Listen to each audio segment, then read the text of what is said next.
오늘은 열두 제자 시리즈 세 번째 시간으로 야고보에 대해서 생각하고자 합니다.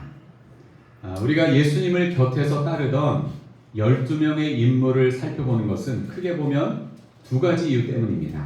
하나는 사람은 정말 다양하다는 것이고요. 또 하나는 하나님은 어떤 캐릭터를 가진 사람도 하나님의 방법과 목적대로 사용하신다는 것입니다. 그러므로 우리는 이 12제자의 다양한 캐릭터와 또 사역의 모습을 보면서 이 사람은 좋고 저 사람은 나쁘고의 그런 잣대로 판단해서는 안 됩니다. 제자들을 만드신 분도 하나님이요, 그들을 각각 불러서 사용하시는 분도 하나님임을 기억하면서 오늘 하나님께서 나를 부르신 그 뜻을 깨닫고 그 뜻 앞에 충성스러운 제자의 삶을 사는 것이 중요합니다.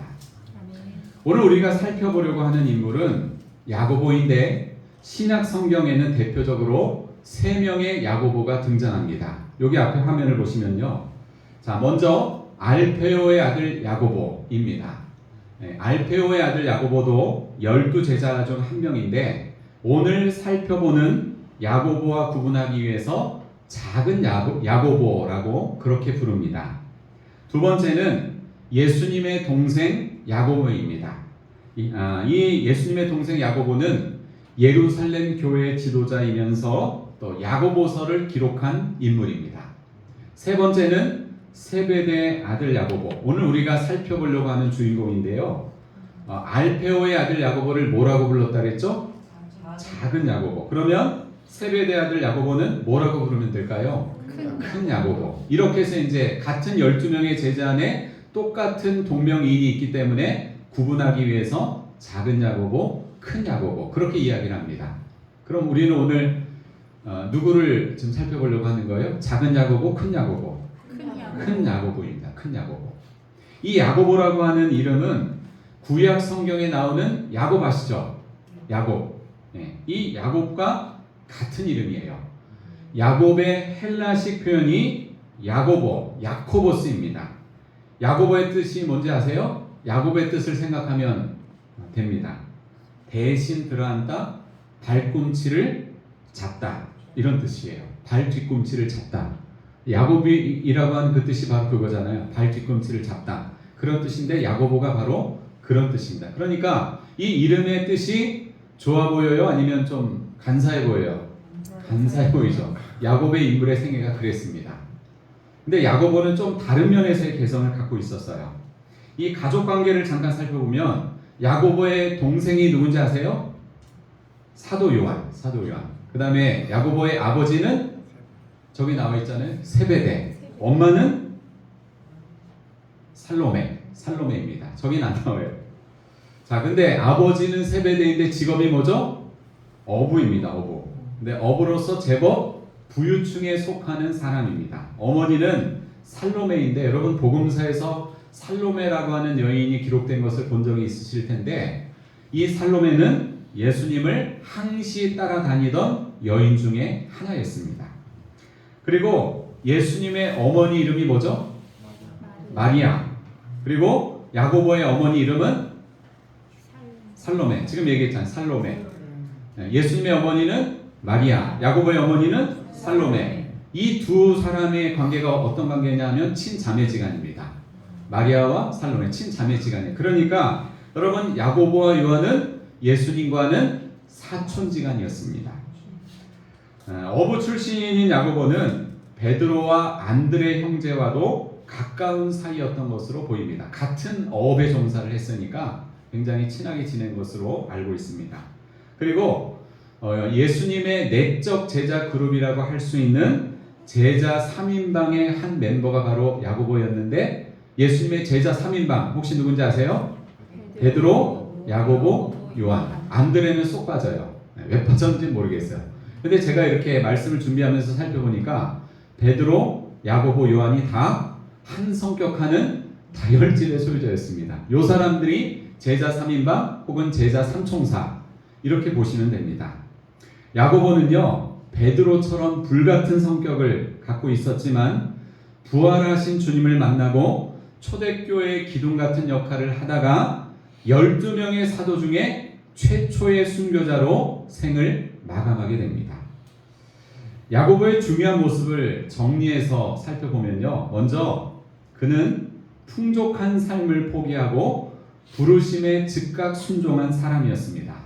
오늘 본문의 20절을 다시 한번 읽으시죠. 20절 시작. 곧 부르시니 그 아버지 세베대를 품꾼들과 함께 배에 버려두고 예수를 따라가니라. 아멘. 여기 보면 품꾼들이 나오는데 야고보의 집은 단순한 가족의 노동력만으로 어업을 한 것이 아니라 상당한 규모의 수산업을 운영했던 것으로 보입니다. 고대 갈릴리에서는 대부분 어부가 가족 단위로 생계를 유지했는데 품꾼들을 고용했다는 것은 경제적인 여유가 있는 가정임을 알 수 있습니다. 그리고 당시에 고기를 잡는 그 배는 값비싼 자산이었고 유지 관리 비용이 많이 들었기 때문에 배를 보유하고 있었다라고 하는 이 사실 자체가 갈릴리 어부들 중에서도 중상류층 이상의 경제적인 위치를 가졌다는 것을 보여줍니다. 또한 요한복음 18장 15절에 보면 야고보의 동생 요한이 대제사장과 알고요 대제사장의 집에 드나드는 그런 관계로 기록이 되어 있는데 당시 제사장은 종교적으로 굉장한 직분이었고요 또 사회적으로도 대단한 위치에 있는 사람이었습니다. 그러니까 야고보의 집안은 사회적으로도 상당한 인맥과 지위를 가지고 있었던 것으로 보입니다. 이처럼 야고보는 경제적으로 부유하고 사회적으로도 유력한 집안에서 지내고 있었기 때문에 사실 개인의 삶은 또 앞으로의 삶도 남부러울 것이 없는 환경에 처해 있었습니다. 그런데 예수님이 제자로 부르셨을 때 야고보는 아버지, 품꾼들, 배, 이 모든 것을 다 버려두고 예수님을 따라갔습니다. 이 같은 야고보의 결단은 쉽지 않은 결단입니다. 왜냐하면 없는 상태에서 부름을 받으면 홀가분한 마음으로 그 부름에 응하는 것이 쉽습니다. 하지만 많은 것을 소유하고 가지고 있는 상태에서 그것을 포기하고 주님을 따르기는 현실적으로 매우 쉽지 않은 일입니다. 주님보다 물질을 우선시하는 이 세상에서 물질을 포기하고 주님을 따르는 것은 현실적으로 아무나 할 수 없는 일인데 야고보와 요한은 과감하게 그 모든 것을 버려두고 주님을 따르기로 결단했습니다. 마태복음 19장에 보면 부자 청년 이야기가 나오는데 예수님이 청년에게 내가 온전하고자 하려면 내 소유를 팔아 가난한 자들에게 나눠주고 너는 나를 따르라 이렇게 말씀을 하셨습니다. 하지만 부자 청년은 고민하다가 끝내 예수님을 따라가지 못했습니다. 우리 마태복음 19장 22절을 한번 같이 읽어보시겠습니다. 부자 청년에 대해서 마태복음 19장 22절은 이렇게 기록합니다. 시작. 그 청년이 재물이 많음으로 이 말씀을 듣고 근심하며 다니라. 아멘. 아멘 하기가 좀 그렇죠. 자, 왜 이 청년은 예수님을 못 따라갔죠? 뭐 때문에? 재물이 너무 많아서. 그 재물 포기하고 예수님 따라가기는 싫은 거예요. 그 일이 있고 나서 예수님이 제자들에게 어떤 말씀을 하셨는가 하면 자, 마태복음 19장 23절입니다. 같이 읽습니다. 내가 진실로 너희에게 이르노니 부자는 천국에 들어가기가 어려우니라. 그러니까 부자는 다 예수 못 믿고 부자는 다 천국 못 간다는 뜻이 아니라 부자는 너무 많은 것을 가졌기 때문에 예수님을 믿을 수 있는 마음의 자세가 안 될 가능성이 많다는 거예요. 자, 그 다음에 24절도 같이 보겠습니다. 24절 시작.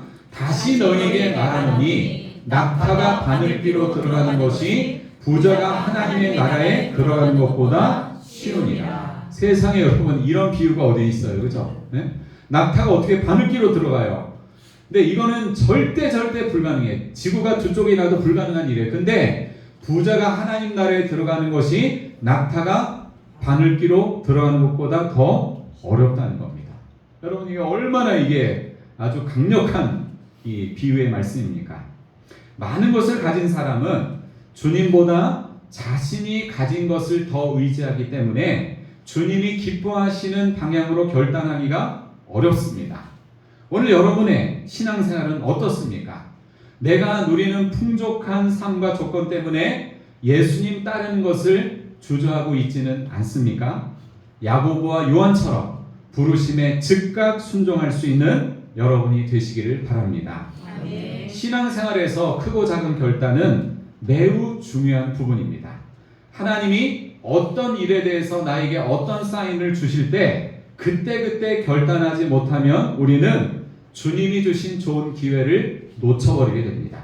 그로 인해서 신앙의 힘은 약화되고 계속 후회할 일이 쌓여가게 됩니다. 누군가가 말했습니다. 결단이 없는 믿음은 바람 없는 배와 같다. 마틴 루터 킹 주니어는 미래는 오늘 내린 결단에 의해 만들어진다고 했습니다. 그래서 오늘의 결단이 중요합니다. 일상의 크고 작은 부르심 앞에 내 것을 포기하고 머릿속으로 계산하지 않고 유익을 따지지 않고 즉각적으로 순종할 수 있는 자가 되시기를 축복합니다. 아멘. 두 번째로 야고보는 불같은 성격이 복음의 열정으로 전환된 사람입니다. 한번 따라해 보겠습니다. 불같은 성격이 복음의 열정으로 전환되었다. 자, 우리 마가복음 3장 17절을 같이 읽겠습니다. 마가복음 3장 17절 시작. 또 세베대의 아들 야고보와 야고보의 형제 요한이니 이 둘에게는 보아너게 곧 우레의 아들이란 이름을 더하셨으며. 아멘. 이 구절은 예수님께서 12제자를 세우시는 장면 중에 하나인데 야고보와 요한에게 별명을 주셨습니다. 어떤 별명을 주셨죠? 우레의 아들. 네? 우레의 아들. 네, 우레의 아들. 자, 보아너게라고 하는 이 뜻은 뭐예요? 이 아람어로는 보아너게입니다. 아람어. 근데 이제 이것을 헬라어로 번역을 하면 우레의 아들이란 그런 뜻입니다. 이 신약 성경에는 아람어가 참 많이 나오거든요. 그러니까 예수님이 사용하신 언어도 헬라어 그리스어가 아니라 아람어예요. 아람어. 달리다쿰, 달리다쿰 이것도 다 아람어예요. 아람어가 굉장히 많아요. 엘리엘리 라마 사박단 이런 것도 다 아람어입니다. 근데 아람어로 보아너게인데 이것을 번역하면 우레의 아들이라는 뜻이에요. 이런 별명을 야고보와 요한에게 주셨습니다. 자, 이 우레는요 쉽게 말하면 천둥을 말해요. 천둥. 막 비가 오고 소나기 막 치고 이럴 때 나는 왜 하늘에서 나는 큰 소리 있잖아요. 되게 무섭잖아요. 이걸 말하는데요. 그러면 예수님은 야고보와 요한에게 왜 우레의 아들이라고 하는 이런 이상한 별명을 지어 주셨을까요? 이것은 야고보와 요한의 성격과 기질을 나타내는 표현인데 성격이 불같고 급하다는 것입니다. 베드로하고 비슷해요. 야고보와 요한이 왜 우레의 아들인지 그 해당하는 구절을 한번 찾아보겠습니다. 자, 누가복음 9장입니다. 앞에를 보세요. 누가복음 9장 53절과 54절 시작.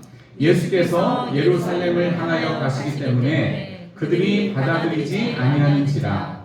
제자 야고보와 요한이 이를 보고 이르되 주여 우리가 불을 명하여 하늘로부터 내려 저들을 멸하라 하기를 원하시나이까. 이게 무슨 말인가 하면 예수님이 예루살렘으로 올라가실 때 사마리아라고 하는 마을을 지나가셨습니다. 그런데 여러분 예전부터 사마리아 사람들과 유대인들은 서로 원수처럼 지냈어요. 그래서 여러분 예수님은 유대인이에요? 사마리아 사람이에요? 유대인이죠. 그러니까 유대인인 예수님을 거부한 거예요. 그쪽으로 잘 통과하지 못하도록 한 거예요. 그런데 이 야고보와 요한의 입장에서 볼 때 우리의 이 선생님 랍비 하나님의 전능하신 아들 이 예수님을 거부하는 그 모습을 보고 야고보와 요한이 분노를 했습니다. 그래서 하늘에서 불이 내려와 그들을 태워버리라고 우리가 명령하면 어떻겠습니까? 라고 하는 이런 완곡한 표현의 제안을 하는데요. 좀 과격하게 이것을 표현하면 뭔가 하면 주님을 거부한 저 사람들을 하늘에 불로 태워 죽이고 싶습니다. 이런 뜻이에요, 여러분. 저 사람들 예수님 거부했는데 하늘에 불로 태워 죽이고 싶어요. 이런 뜻입니다.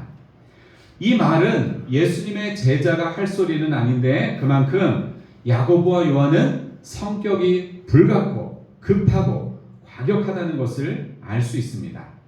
그런데 이렇게 불같고 과격한 야고보와 요한 형제는 예수님과 함께 동고동락하면서 거친 돌의 모습에서 부드러운 조약돌의 모습으로 변화되어 갔습니다.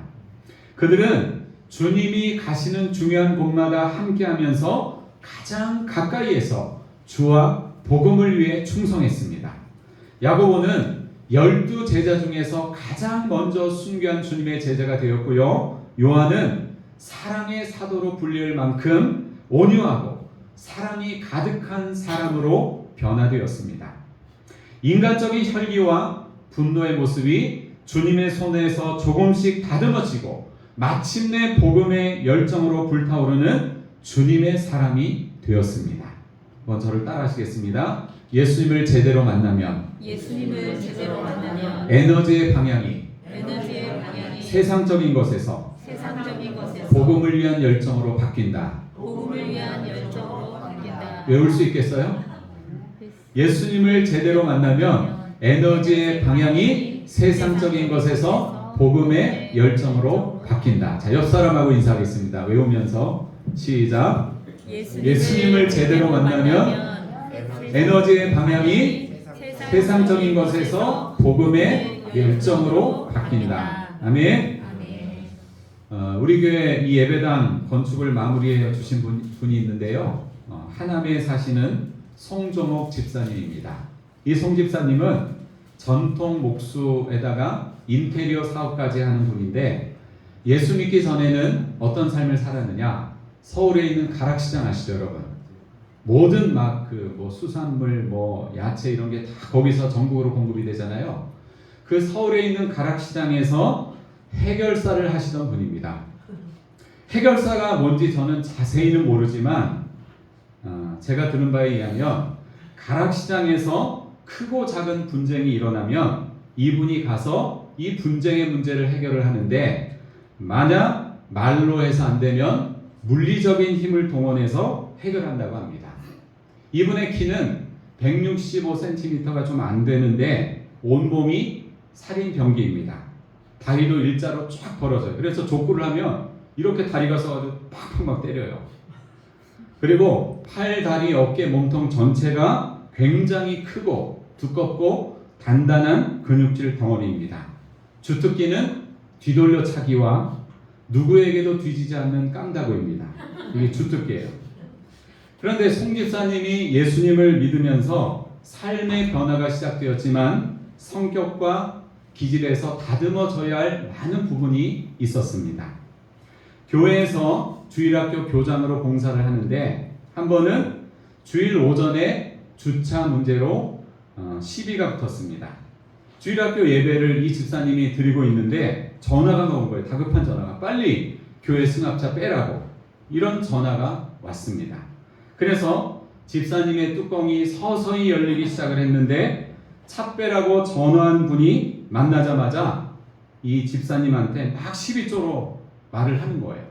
그때 조금 열렸던 뚜껑이 완전히 열려버리게 되었습니다.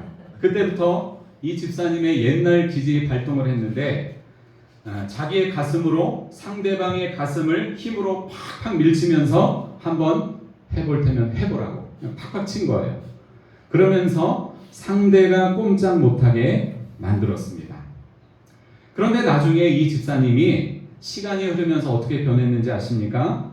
송 집사님의 아내 집사님이 그 시장 안에서 정육점을 운영을 하시는데 한 번은 어느 날 술 취한 사람이 저녁에 지나가다가 정육점 문을 막 발로 차는 거예요. 그러면서 온갖 횡포를 다 부리는 겁니다. 그때 송 집사님의 마음 안에서 영적 전쟁이 일어났습니다. 저 인간을 뒤돌려 차기로 날려버려야겠다. 이런 마음과 그래도 예수 믿는 내가 참아야지 하는 두 마음이 치열하게 싸우다가 결국 예수님 믿기 때문에 참는 마음이 승리를 했습니다. 보아노게 우리의 아들 야고보는 그 송집사님처럼 원래 그런 불같은 사람이었습니다. 하지만 그의 불같은 성격이 주님의 손에 붙들리자 결국은 복음을 위해서 열정을 불태우는 사람으로 변화되었습니다. 여러분, 이와 같은 은혜가 저와 여러분에게도 있기를 소망합니다. 마지막으로 야고보는 세상적 욕망이 하늘의 영광으로 승화된 사람입니다. 한번 따라해 볼까요? 세상적 욕망이 하늘의 영광으로 승화되었다. 하늘의 영광으로 승화되었다. 자, 마가복음 10장 35절부터 37절을 같이 읽겠습니다. 시작. 세베대의 아들 야고보와 요한이 주께 나와 여짜오되 선생님이여 무엇이든지 우리가 구하는 바를 우리에게 하여 주시기를 원하옵나이다. 이르시되 너희에게 무엇을 하여 주기를 원하느냐. 여짜오되 주의 영광 중에서 우리를 하나는 주의 우편에 하나는 좌편에 앉게 하여 주옵소서. 아멘. 아멘 하기가 좀 어렵죠? 이번에도 이상한 구절이 많습니다. 유대인들은 메시아가 이 땅에 오시면 정치적인 왕국을 세울 것이라고 기대했습니다. 야고보와 요한도 같은 기대를 가졌던 것으로 보입니다. 그래서 예수님께서 이 세상의 권력을 잡으시면 왕이신 예수님의 좌우편에 자신들을 앉게 해달라는 요청을 합니다. 이러한 야고보와 요한의 요청은 하나님 나라와 메시아 예수님을 잘못 이해한 데서 비롯된 것인데, 어쨌거나 이들은 지금 세상적인 지위와 명예에 대한 열망을 드러내고 있습니다. 사랑하는 여러분, 주님의 부르심을 따라가는 제자의 길은 세상적인 명예와 영광을 위한 길이 결코 아닙니다. 오히려 제자의 길을 가면서 우리는 감당하기 힘든 고난을 당할 수 있습니다. 나의 영광이 아닌 오직 하나님의 나라와 그 영광을 위한 길, 이것이 우리가 걸어가야 할 제자의 사명인 줄로 믿습니다. 야고보가 예수님의 십자가와 고난의 의미를 잘 알지 못했을 때는 세상적인 영광의 길을 구했지만, 부활하신 주님을 만나고 예루살렘 교회 지도자로서 기둥 같은 역할을 하다가 마침내 12명의 제자 가운데 가장 먼저 순교를 당하는 놀라운 영광을 누리게 되었습니다. 전승에 의하면 야고보는 지중해 세계와 서유럽 복음화의 상징이 될 정도로 열정적으로 복음을 전했다고 합니다. 심지어는 그 당시 사람들이 땅끝으로 여겼던 스페인까지 가서 복음을 전했는데, 스페인에 있는 이 가톨릭 교회에서는 그런 야고보를 수호 성인으로 삼고 유럽의 3대 순례길 중에 하나인 산티아고 순례길을 만들었습니다. 사도행전 12장에 보면 야고보의 순교에 대한 기록이 나옵니다. 우리 사도행전 12장 1절 2절을 같이 읽겠습니다. 시작. 그때 헤롯 왕이 손을 들어 교회 중에서 몇 사람을 해하려 하여 요한의 형제 야고보를 칼로 죽이니.